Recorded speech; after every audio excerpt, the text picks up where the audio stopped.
This blog is really about... Oh man. Hi, I'm Haydn Rushworth. I'm a filmmaker, director, screenwriter, photographer, democracy campaigner, a social idealist, husband, father, and I'm a human being. This is my brand new vlog. Now, I've spent my whole life studying human behaviour, paying close attention to the things that make people happy and the things that make people miserable. The things that create happy, prosperous societies and nations, and the things that destroy those same societies and nations. For all of my life, I've tried to stand on the shoulders of giants and pay close attention to the profoundest life lessons that come from men and women who are brighter, wiser and more compassionate than me. So this blog is really about a heart full of things that I'm just bursting to say.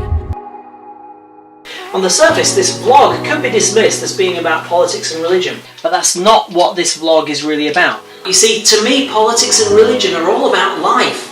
Real people grappling with real problems, trying to get along together, being free, succeeding, and pursuing happiness on our own terms. Whoa. This vlog is not going to be about hurling accusations at people. Having said that, a wise man once pointed out, you can't fix a problem until you first acknowledge that it exists. So whilst I'm in no hurry to criticise specific people, this vlog is about identifying the real problems with people and society and exploring ways to fix them. Okay, that wasn't supposed to happen. What? Low battery? Oh no.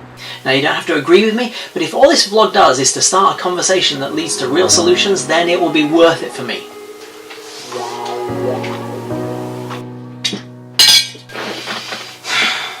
Dinner. I have to whisper, I'm trying to get Lizzie to sleep. So I wanted to share something with you that I've been wanting to talk about for quite a long time on a video. And this is about what makes the Labour Party so compellingly attractive and what makes this Conservative Party so compellingly attractive. When you talk about left-wing and right-wing politics, what you're really talking about is, I suppose, socialism and capitalism in broad senses. But socialism and capitalism have always been really compelling to people, and here's why. You see, in my view, socialism and capitalism represent two absolutely correct, fundamental principles of our humanity that are absolutely necessary to our humanity, but they are in total opposition to each other. And that is the age-old conflict between justice and mercy, or you might think of it as head and heart, or logic and emotion. Let me fix it. For mine is torn. Please tell me about it. Let me explain. With capitalism, if I earn £1 million, I get to keep £1 million. It's mine. I earned it. It was my intelligence, it was my risk, it was my clever idea, it was my hard work, it was all my effort that made that £1 million. So justice says I get to keep it.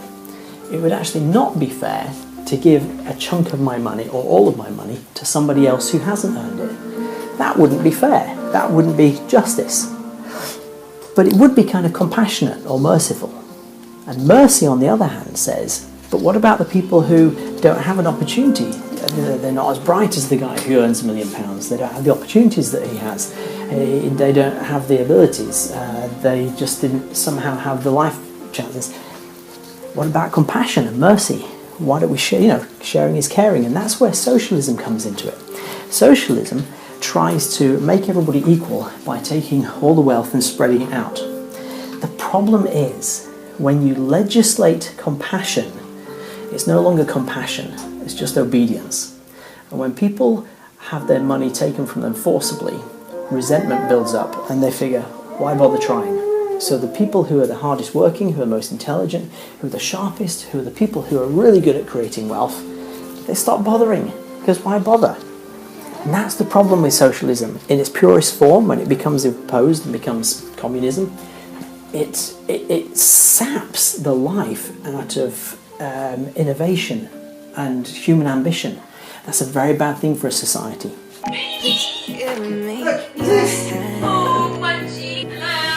Mummy's gone to Germany for her brother's wedding, and we couldn't go. So here we are.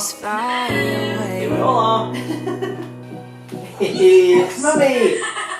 We gotta know which path to take to get to each other.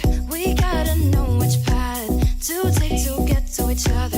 So to me, the ideal is to find a balancing spot in the middle. In Britain, we're pretty good. We're not totally socialist and we're not totally capitalist. We're actually pretty good at finding that balance. But the problem is politicians meddle. Left to our own devices as a nation, we would probably generally find a gentle balancing ground in the middle, particularly if self-reliance of the individual was the focus. If the focus was on people being reliant on themselves and not on the state. Our political parties tend to persuade everybody that they need them, that they can't survive without them, that the only way that you'll ever solve your life problems is to vote for them. It's not true, but that's how they win votes, and so that's how they persuade us. We gotta know which path we gotta go and live.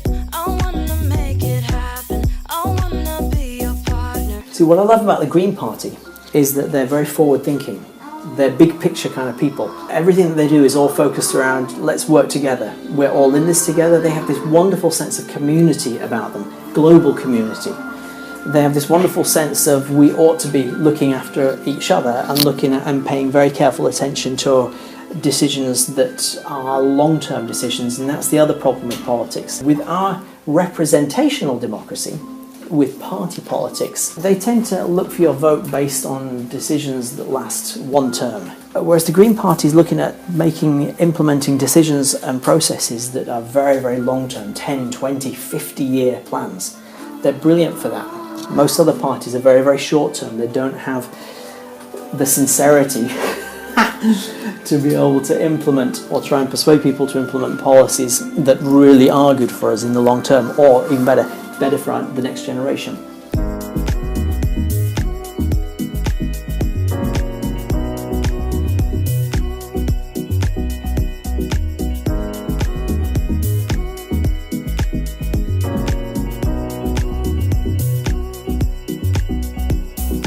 The Lib Dems, I used to be a Lib Dem voter. I voted for Nick Clegg when I thought we were going to get a referendum on proportional representation.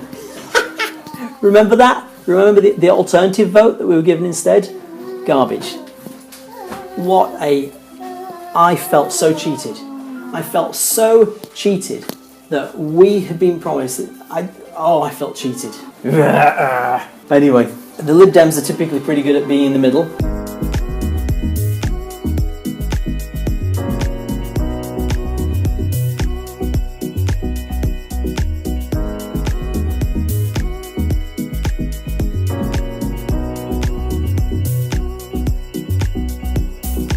So hence, Haydn the Middle Guy. This is the name of my vlog. It's going to be this because I find myself typically in the middle ground where we try and find balance. Balance is what I'm interested in. Oh, you sleepy baby? Well, not if I do that, I suppose. Okay, so we're not going to sleep then. The crest for me is direct democracy because of the way that it empowers all of us to make long-term decisions. And all of us will be able to keep our own political views. The people who focus heavily on compassion will be able to continually focus on looking after the nation and sharing is caring and compassion and socialist type feelings. The people who are typically very conservative and very rational and very logical and very capitalist in their approach will have their influence.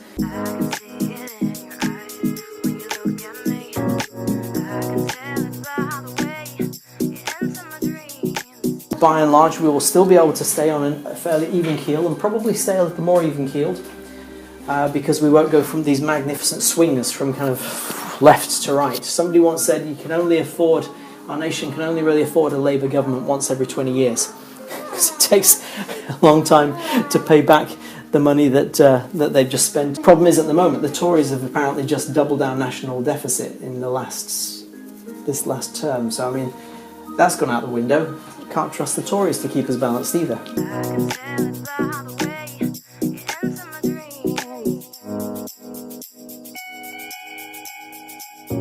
Anyway, thanks for listening. Tune in again. Subscribe. I'd love to see you next week. I'm going to do these twice a week now.